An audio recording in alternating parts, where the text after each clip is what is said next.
नमस्कार, आप सुन रहे हैं चेतना रेडियो, आपका अपना रेडियो 90.4 FM। सफल व्यक्तियों का जीवन हमारे लिए प्रेरणादायक होता है। आज इसी क्रम में साक्षात्कार के कार्यक्रम में हम सुनेंगे डॉक्टर घनश्याम साहू को। आप सटीक प्रमुख अन्वेषक, कृषि विकास केंद्र, फल विज्ञान विभाग, इंदिरा गांधी कृषि विश्वविद्यालय, रायपुर, छत्तीसगढ़ में पदस्थापित हैं। साक्षात्कार करता है संजय आर्य, साज सज्जा ज्योतिर्मय आर्य। नमस्कार, चेतना रेडियो 90.4 FM के साक्षात्कार के कार्यक्रम में आज हमारे साथ हैं डॉक्टर घनश्याम साहू साहब। डॉक्टर घनश्याम साहू साहब प्रमुख अन्वेषक, सटीक कृषि विकास केंद्र, फल विज्ञान विभाग, इंदिरा गांधी कृषि विश्वविद्यालय, रायपुर, छत्तीसगढ़ में पदस्थापित हैं। आप विद्यार्थी जीवन से होनहार, सामाजिक सरोकार रखने वाले व्यक्ति हैं। आपसे साक्षात्कार निश्चित तौर पर हमारे युवाओं के लिए प्रेरणादायक साबित होगा। डॉक्टर घनश्याम साहू साहब, आपका चेतना रेडियो के स्टूडियो में स्वागत है। जी नमस्कार। मैं सबसे पहले आपसे यह जानना चाहूँगा कि आपका जन्म कहाँ हुआ, प्राथमिक शिक्षा दीक्षा कहाँ हुई? नमस्कार श्रोताओं, मैं बहुत छोटा सा गांव ग्राम गोविंदपुर, वर्तमान में राजधानी रायपुर से 90 किलोमीटर दूर जिला राजनांदगांव में बहुत छोटा सा गांव ग्राम गोविंदपुर में प्राथमिक शिक्षा मेरी हुई और वहीं से लगा हुआ लाल बहादुर नगर में मेरी हायर सेकेंडरी शिक्षा हुई। और बहुत छोटे से गांव से मैं बिलोंग करता हूं। और ये बताना चाहूँगा कि प्राथमिक शिक्षा में चूँकि 2 ही शिक्षक थे और वो काफ़ी स्ट्रिक्ट थे, तो उन दोनों शिक्षकों का अनुसरण करते हुए मैं प्राथमिक शिक्षा में भी प्रथम स्थान में रहा। शुरू से 3री 5वीं उस ज़माने में कहा जाता था। उसके बाद 6वीं से लेकर 10वीं तक मेरा कह दीजिए कि जीवन शैली थोड़ा बिगड़ा हुआ रहा। इस तरीके से बिगड़ा हुआ बोलूँ कि मेरे पिताजी काफ़ी सामाजिक कार्यों में रुचि लेने के साथ साथ स्वास्थ्य संबंधी कारणों से हम लोग को 4 बजे सुबह उठा दिया करते थे और 4 बजे नियमित खेल कूद दौड़ने जाया करते थे और उसके बाद व्यायाम करके 6 बजे तक पूजा कर लेना और उसके बाद फिर पढ़ाई में लग जाना। तो 6वीं से 10वीं तक का मेरा जो सफ़र था, चूँकि प्राथमिक शिक्षा गांव में कम लोगों के बीच रहा, फिर वहाँ पे जो माध्यमिक की शिक्षा और हायर सेकेंडरी की शिक्षा में बड़े कस्बे में मैं रहा, लाल बहादुर नगर में। तो वहाँ पर प्रतिस्पर्धा बहुत था, तो मैं वहाँ पर चूँकि मैं छोटे से गांव से था तो अपने आप को थोड़ा कमज़ोर महसूस करने लगा। लेकिन 7वीं कक्षा में आते आते काफ़ी मेरे अंक अच्छे आने लगे, मैं सुबह सुबह पढ़ने लगा। तो मैं यही बताना चाहूँगा कि सुबह का जो पढ़ाई है, सुबह 6 बजे से 9 बजे तक की जो पढ़ाई है, वो पढ़ाई काफ़ी कारगर है। अगर लोग 4 बजे से पढ़े तो और काफ़ी अच्छा है। मैं परीक्षा के दौरान 4 बजे उठ के पढ़ना प्रारंभ किया और 6 बजे फिर नियमित व्यायाम को 6 बजे मैंने शिफ्ट किया। तो वो चीज़ें ऐसा है कि दिन भर आप नहीं भी पढ़ते हैं प्राथमिक शिक्षाओं में तो काफ़ी पर्याप्त होता है। बात आती है जब सबसे ज़्यादा गर्वान्वित मेरे पिताजी को तब हुआ जब मैं कक्षा 12वीं में मेरे स्कूल में, जो लाल बहादुर नगर स्कूल में, जो जिला राजनांदगांव का सबसे बड़ा कस्बा है, उस स्कूल में साइंस से, बायो ग्रुप से एकमात्र प्रथम डिवीज़न में मैं ही एकमात्र प्रथम डिवीज़न आया। तो उस समय एक शिक्षक ने जब ये खबर भिजाया कि आज रिजल्ट आया है और हमारे शंकाए का लाज रख लिया आपके सुपुत्र ने, तो उस बीच मैं बताना चाहूँगा कि जब रिजल्ट आया तो चूँकि अक्ती की बारिश होती है तो मैं बड़े भैया के साथ बड़ी खुशी खुशी हल चलाने गया था खेत में, भर्री जिसको हम लोग बोलते हैं। और वहाँ पे हल चला के जस्ट 2-2:30 बजा था। उस बीच मेरे को खबर मिला कि प्रथम डिवीज़न पे आया को। फिर पिताजी राजदूत में ले गए बाइक में। शिक्षकों ने काफ़ी सराहा, कहा कि आपका बेटा हमारे संकाय का लाज रख लिया क्योंकि एकमात्र छात्र प्रथम डिवीज़न आया है। चूँकि पैटर्न उस समय काफ़ी बदले थे, इसलिए सभी लोग बहुत अच्छे से पढ़े थे, लेकिन पैटर्न बदला हुआ था तो कुछ लोग पीछे रह गए। अब चुनौती मेरे लिए यहाँ पर आई कि सुदूर गांव में रहने वाला, चूँकि उस समय तो अनडिवाइडेड मध्य प्रदेश था और मध्य प्रदेश में ही यह छत्तीसगढ़ राज्य था। छत्तीसगढ़ राज्य की स्थापना हुई नहीं थी, सन 95 की बात है। तो गांव से कैसे हम उच्च शिक्षा के लिए या स्नातक शिक्षा के लिए क्या मेडिकल्स को चुना जाए या कृषि को चुना जाए, बड़ी दुविधा थी। मुझे तो प्रथम वर्ष ये भी जानकारी नहीं था कि बायो के छात्र कृषि विश्वविद्यालय में एडमिशन ले सकता है। तो प्रथम वर्ष में सिर्फ मेडिकल का इंट्रेंस एग्ज़ाम दिया और मेडिकल के इंट्रेंस देने के बाद कुछ छात्र मुझे मिले, वो लोग कहे कि भाई आप मेडिकल के साथ साथ एग्रीकल्चर का भी उसमें फॉर्म आपको भर देना था, तो आप एग्रीकल्चर में भी जा सकते थे। लेकिन मुझे ये जानकारी भी नहीं रही, चूँकि कोई वहाँ पे गाइड करने वाले नहीं थे 12वीं के बाद। तो फिर क्या हुआ कि मैं बायो से पहली बार जब पीएमटी का एंट्रेंस दिया तो 2.5 नंबर के लिए मैं चूक गया। बाद में गवर्नमेंट आयुर्वेदिक कॉलेज रतलाम में मेरा चयन हुआ, लेकिन चूँकि कृषि शिक्षा में मेरा रुझान वहाँ तक आ गया कि या तो मैं MBBS करूँगा या तो फिर कृषि शिक्षा ही करूँगा, तो कृषि शिक्षा के सेमेस्टर प्रारंभ हो गए थे, तो मैं कृषि शिक्षा को ही अपनाया। मेरे 2 अन्य साथी आयुर्वेद में एडमिशन लिए, लेकिन मैं नहीं गया और कृषि स्नातक की डिग्री भी प्रथम डिवीजन से सन 2001 में किया। फिर निरंतर 2003 में मास्टर डिग्री उद्यानिकी से मैं मास्टर डिग्री किया। तत्पश्चात लगातार 2004 से 2007 के बीच मैं डॉक्टर ऑफ फिलॉसफी की डिग्री इंदिरा गांधी कृषि विश्वविद्यालय से किया और राष्ट्रीय पात्रता परीक्षा नेट का परीक्षा जो ICAR आयोजित करता है वह भी मैं उत्तीर्ण किया और इन सभी में मेरा प्रथम कह दीजिए कि प्रथम डिवीज़न रहा।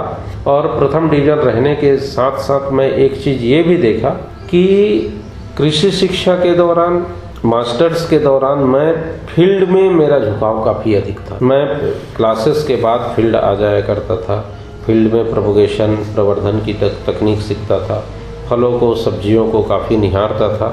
डॉक्टरेट की डिग्री में आंवला के से बनने वाले उत्पाद पे किया जो काफ़ी सराहा गया। मतलब आंवला से तत्काल अचार कैसे बनाए, तत्काल कैंडी कैसे बनाए, तत्काल मुरब्बा कैसे बनाए, तो क्विक मुरब्बा बनाने की तकनीक भी मैंने विकसित किया। इसके बाद वर्ष 2007 में मेरा टेक्निकल असिस्टेंट तकनीकी सहायक के रूप में नियुक्ति इंदिरा गांधी कृषि विश्वविद्यालय के एक अनुसंधान केंद्र कुम्हरावन अनुसंधान केंद्र में 2007 में एक creep on tuber crop Akhil Bharatiya tuber crop में तकनीकी सहायक के रूप में मेरा चयन हुआ। और मात्र 4 महीने बाद, चूँकि सहायक प्राध्यापक का मैंने इंटरव्यू दिया हुआ था और उस समय तो बहुत अधिक प्रतिस्पर्धा था, 104 लोग पूरे भारतवर्ष से आए थे। तो चूँकि तकनीकी सहायक के समय ही सहायक प्राध्यापक का भी इंटरव्यू मैं दे रखा था, तो वर्ष 2008 में अप्रैल 2008 में मेरी नियुक्ति सहायक प्राध्यापक के रूप में नया कृषि महाविद्यालय संत कबीर कृषि महाविद्यालय एवं अनुसंधान केंद्र कवर्धा में मेरी नियुक्ति हुई।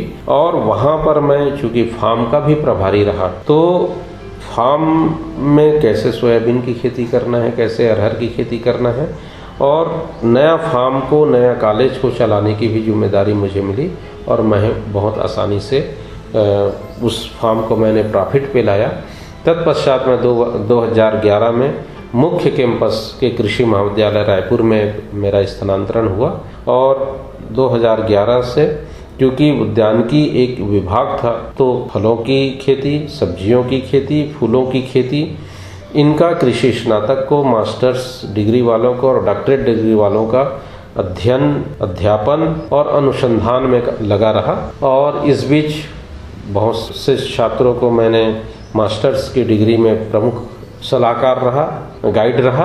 और अभी 2011 में सुनियोजित कृषि विकास केंद्र जो MIDH भारत सरकार की अति महत्वपूर्ण परियोजना है, उसका प्रमुख अन्वेषक 2011 से मैं कृषि विश्वविद्यालय में हूँ और साथ में PhD के, मास्टर्स डिग्री के और कृषि स्नातक के छात्र छात्राओं को मैं पढ़ा रहा हूँ। एक चीज़ और बताना चाहूँगा, मेरे प्रैक्टिकल अनुभव को देखते हुए कृषि विश्वविद्यालय के, कृषि महाविद्यालय के अधिष्ठातागण हमेशा मुझे रावे जो होता है ग्रामीण कृषि कार्य अनुभव, 4थे वर्ष का इंटर्नशिप जो होता है, 6 महीने का अनुभव कोर्स जो होता है, उसका समन्वयक कोऑर्डिनेटर मैं विगत 5 वर्षों से हूँ, जिसमें हर वर्ष 4थे वर्ष के बच्चों को गांव में ले जाकर सीखो और सिखाओ, पढ़ो और पढ़ाओ वाली तकनीक से प्रचार प्रसार कृषि शिक्षा का बोलते हैं कि लेब टू लैंड, लेब से जमीन खेत तक जाना चाहिए, तो उस कार्य में भी मैं भिड़ा हुआ हूँ। सुनियोजित कृषि विकास केंद्र संपूर्ण भारतवर्ष में 22 संस्था है, जिसमें वर्ष 17 वर्ष 18 में हमारा सेंटर नंबर 1 स्थिति पे रहा। यहाँ तक का मेरा प्रयास रहा है। और मैं आपको बताना चाहूँगा कि सुनियोजित कृषि विकास केंद्र में भारतवर्ष के बहुत राज्यों के, चाहे वो कह दीजिए कि तेलंगाना राज्य हो, पड़ोसी उड़ीसा राज्य हो, चाहे मध्य प्रदेश राज्य हो, चाहे महाराष्ट्र राज्य के कृषक यहाँ पर प्रशिक्षण लेने और साथ में खेत भ्रमण करने आते हैं। मैं एक चीज़ और बताना चाहूँगा कि हमेशा, चूँकि मैं तो कह दीजिए कि बचपन से गांव में मेरा समय गुजरा 12वीं तक के, लेकिन सुविधा नहीं लिया। सुविधा ले सकता था लेकिन सुविधा नहीं लिया। मेरा झुकाव हमेशा कृषि के प्रति था और आज मैं इंदिरा गांधी कृषि विश्वविद्यालय में वरिष्ठ वैज्ञानिक के पद पर और प्रमुख अन्वेषक का दायित्व संभालते हुए फल विज्ञान विभाग में कार्यरत हूँ। और मुझे आपने ये अवसर दिया मेरी जीवनी बताने का। सर, यह आपने अपने विद्यार्थी जीवन से एक सफल जीवन में वैज्ञानिक बनने, शिक्षक बनने के बारे में बताया। विद्यार्थी जीवन का एक और अहम पहलू होता है सेक्शनोत्तर गतिविधियां। आपने नियमित व्यायाम की ओर इशारा किया, हम उसके बारे में भी जानना चाहेंगे। ये बहुत बढ़िया प्रश्न है। मैं बड़ा धावक था कक्षा 6वीं से, और 6वीं से धावक था तो कृषि महाविद्यालय रायपुर में प्रथम वर्ष में, चूँकि उस ज़माने में रैंकिंग बहुत हुआ करता था, तो प्रथम वर्ष में चूँकि मैं सवेरे 4 बजे उठ के दौड़ने जाता था तो कुछ सीनियर्स मुझे पकड़ लेते थे कि कहाँ जा रहा है और खेलकूद में तुमको भाग ही नहीं लेना है। बावजूद उसके मैं छुप के खेलने कूदने जाता था। प्रथम वर्ष से चतुर्थ वर्ष तक जो विश्वविद्यालय में 100 मीटर रेस हो, 200 मीटर रेस हो, 500 मीटर रेस हो, 1500 मीटर रेस हो, क्रॉस कंट्री रेस जिसमें 15 किलोमीटर दौड़ाए जाते थे, उसमें हमेशा प्रथम स्थान पे रहा और हमेशा एथलीट का विनर 4 वर्षों से रहा। मास्टर्स डिग्री में एमएससी में जब प्रीवियस में आया उस समय भी मैं एथलीट का विनर रहा। तत्पश्चात मैं इसी यूजी चौथे वर्ष में all India games and sports meet जो हैदराबाद में हुआ उसमें भी कृषि विश्वविद्यालय का प्रतिनिधित्व करते हुए ऑल इंडिया रैंक में 3रे पोजीशन पे एथलेटिक्स में रहा। ये प्रश्न आपने बहुत अच्छा किया। मैं ये बताना चाहूँगा, ये रह जाता कि सुबह अगर उठते हैं और नियमित व्यायाम करते हैं, 20 मिनट दौड़ लिए अगर उस उम्र में है तो, और अगर 15 मिनट योगा कर लेते हैं तो निश्चित रूप से जो अनियमित दिनचर्या तो है, चूँकि सुबह तो आप सिस्टमेटिक हो गए, लेकिन सर्विस के दौरान चूँकि कई बार होता है 8 बजे रात तक ड्यूटी करना पड़ता है। कुछ सामाजिक चीज़ों को मैं बताना भी चाहूँगा कि चूँकि मैं साहू समाज से आता हूँ, तो जो तेली लोग जैसे बोलते हैं, साहू लोग तो भक्त माता कर्मा के अनुयायी हैं, भक्त हैं हम लोग, तो कुछ सामाजिक कार्यक्रम में भी मुझे जाना पड़ता है। कभी कभी मैं अमुक समाज के लोग कृषि चर्चा के लिए बुला रहे हैं तो वहाँ भी जैसे जाना पड़ता है, तो कभी 9 बजे कभी 10 बजे, काफ़ी लेट आना जाना भी रहा है। फिर भी अगर आप नियमित योगा और व्यायाम करते हैं तो आप हष्ट पुष्ट और स्वस्थ रह सकते हैं। तो इन चीज़ों को मैं भूल रहा था जिसको आपने याद दिलाया। जीवन में इन ऊंचाइयों को छूते हुए निश्चित तौर पर बहुत सी जगह आपको सम्मानित किया गया होगा। हमारे श्रोताओं से उनके उत्साहवर्धन के लिए उनका भी उल्लेख कर दें। जी, मुझे सबसे पहला पुरस्कार जो सम्मान जो मिला वो वर्ष 2006 में उत्कृष्ट आलेख के लिए सम्मान मिला। तत्पश्चात सम्मानों की झड़ी ऐसी लगी जिसको मैं कुछ को समराइज करके बताना चाहूँगा। वर्ष 2011 में महाराष्ट्र के मुख्यमंत्री द्वारा मुझे महाराष्ट्र के असेंबली में सम्मान मिला। इसके अलावा इसको मैग्नम अवार्ड बोलते हैं, राष्ट्रीय मैग्नम अवार्ड मुझे मिला। इसके अलावा छत्तीसगढ़ राज्य की एक IBC 24 जो आपकी न्यूज़ चैनल है वहाँ से मुझे भूइयाँ के भगवान अवार्ड मिला। वर्ष 2016 में ट्रेड ग्रो जो आपके डीलर डिस्ट्रीब्यूटर्स लोग हैं उन लोग काफ़ी प्रभावित हुए मेरे फसल उत्पादन और ये सबको देखते हुए, तो ट्रेड ग्रो अवार्ड मिला। इसके अलावा महर्षि अरविंदो का जो आश्रम पांडिचेरी द्वारा संचालित है वहाँ से भी बेस्ट साइंटिफिक रिसर्च का अवार्ड मुझे वर्ष 2018 में मिला। तो और एक समाजवीर सम्मान भी मुझे मिला। तो इस तरीके से कृषि विश्वविद्यालय में भी बेस्ट पोस्टर प्रेजेंटेशन के लिए अवार्ड मिला। तो इस तरीके से काफ़ी सारी उपलब्धियाँ और रिकॉग्निशन, जिन लोगों ने मेरे कार्यों को देखा, सराहा या सुना और किसानों उपयोगी है करके मुझे जो सम्मान मिला, इसके लिए उन संस्थाओं को भी मैं धन्यवाद देता हूँ। और इससे क्या है, कार्य करने की क्षमता और बढ़ती है। मेरा एक प्रश्न इस विश्वास पर आधारित था कि जो जीवन के एक क्षेत्र में सफल होते हैं, निश्चित तौर पर वह अन्य क्षेत्रों में भी अपनी प्रतिभाओं को दिखाते हैं। सर, आपने अपनी बातचीत में अपनी जीवन की सफलता में अपने पिता को याद किया। इसके अलावा भी जीवन की सफलता के पीछे गुरु और बहुत से मित्रों, परिवार के सदस्यों का साथ होता है। आप इस अवसर पर किसे याद करना चाहेंगे? मैं इस अवसर पर, चूँकि मैं पिताजी से काफ़ी प्रभावित तो रहा ही हूँ, साथ में मेरी माँ भी काफ़ी सहयोग बचपन के दिनों में, क्योंकि सवेरे उठाने की जिम्मेदारी मेरी माँ की ही हुआ करती थी। और चूँकि अब मेरी शादी भी 2008 में हो गई, तो अभी चूँकि भागम भाग के दौड़ में मेरी पत्नी मुझे काफ़ी सपोर्ट करती है सर्विस के दौरान, तो गृह लक्ष्मी का काफ़ी योगदान है मेरे ये सब कार्यालय कार्यों के अलावा अन्य सामाजिक गतिविधियों में। जिस तरीके से मैं निश्चिंत होकर जा पाता हूँ, तो मेरी धर्मपत्नी का काफ़ी योगदान है। मैं उन्हें भी, इनकी श्रेय मेरी पत्नी को भी मैं देता हूँ। सर, एक प्रश्न मैं आपसे और करना चाहूँगा। अक्सर छोटी जगह से निकले हुए व्यक्तियों की व्याथा होती है, उन्हें कुछ कड़े अनुभव भी जीवन में मिलते हैं, बहुत संघर्ष के दौर से गुजरना पड़ता है। बड़ी जगह, बड़े हमारे जो विस्तारित क्षेत्र हैं, उनमें अपनी जगह बनाने के लिए आपको इस संदर्भ में कैसा अनुभव हुआ? चाहे वह छोटी जगह की व्याथा हो, चाहे वह भाषा से संबंधित व्याथा हो, और आपने उन चुनौतियों से कैसे सामना किया? ये मेरे लिए बहुत बढ़िया प्रश्न है। ये चीज़ों को तो मैं बता ही नहीं पाया और व्याख्या ही नहीं कर पाया, क्योंकि मैं बहुत दूरस्थ गांव से आया था। तो उस समय मुझे संपूर्ण रूप से हिंदी भी बोलने आने में तकलीफ हुआ करती थी। प्रथम वर्ष में जब मैं कॉलेज में एडमिशन लिया, तो काफ़ी अधिक रैंकिंग मेरी ही होती थी, क्योंकि आप शुद्ध हिंदी तो कम से कम सीखें या बोलें, चूँकि हमारे छत्तीसगढ़ प्रदेश में छत्तीसगढ़ी भाषा काफ़ी पॉपुलर रहा है गांव-गांव में। तो फर्स्ट ईयर में मैं हिंदी में काफ़ी जोर दिया, और चूँकि पाठ्यक्रम अंग्रेजी माध्यम से होता है, तो अंग्रेजी तो ठीक ही था मेरा, तो उसमें कोई दिक्कत नहीं हुई। लेकिन चुनौतियाँ यहाँ पर आती है जब आपको जिस संस्था में आप पढ़े, उसी संस्था में आपको नौकरी मिल जाए। जैसे मुझे जहाँ मैं पढ़ा, वहीं मैं कृषि विश्वविद्यालय में सहायक प्राध्यापक के पद पर आसीन हुआ। तो इस बीच क्या होता है कि कई बार क्या होता है कि जिनके गॉडफादर नहीं होते हैं, या जिनके कोई परिचित रिश्तेदार विश्वविद्यालयों और ये सब में नहीं होते हैं, तो उनको इग्नोर किया जाता है काफ़ी। लेकिन मैं आप लोग को, दर्शकों को और सुनने वाले को ये बताना चाहूँगा कि सिंसियरिटी, पंक्चुअलिटी और ऑनेस्टी, आप कर्मठ रहिए, समय की बाध्यता रखिए, और अनुशासन में अगर रहते हैं, तो आप ये पाएंगे कि आपको चाहकर भी कोई आपके रास्ता को नहीं काट सकते।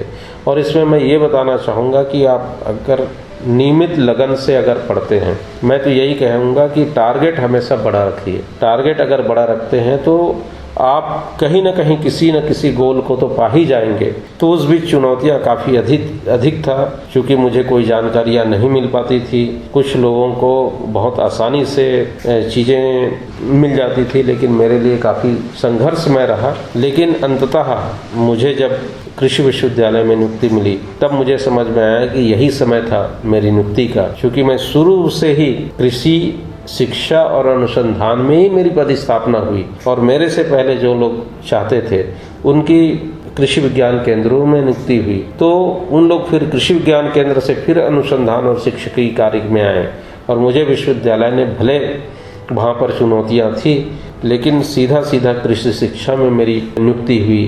तब मैं अपने आप को पाया कि जो होता है अच्छे के लिए ही होता है, और मुझे इन चीज़ों से काफ़ी संतुष्टि मिली। बहुत खूब। आपने चेतना रेडियो के श्रोताओं के लिए बहुत प्रेरणास्पद और बहुत कुछ सीखने वाली बातें कही। मन कर रहा है आपसे बातचीत का क्रम बनाए रखूं, लेकिन मुझे भी समय की सीमा बांध रही है। आशा करता हूं और आपको शुभकामनाएं प्रेषित करता हूं कि आप और ऊंचाइयों को छुएं, और उन ऊंचाइयों पर चेतना रेडियो के श्रोताओं से मुखातिब होने का माध्यम मैं बनूं। आपका बहुत बहुत आभार, धन्यवाद। आज के साक्षात्कार कार्यक्रम में आप सुन रहे थे डॉक्टर घनश्याम साहू। आप सटीक प्रमुख अन्वेक्षक कृषि विकास केंद्र फल विज्ञान विभाग इंदिरा गांधी कृषि विश्वविद्यालय रायपुर छत्तीसगढ़ में पदस्थापित हैं। बने रहें आपके अपने रेडियो चेतना रेडियो 90.4 FM के साथ।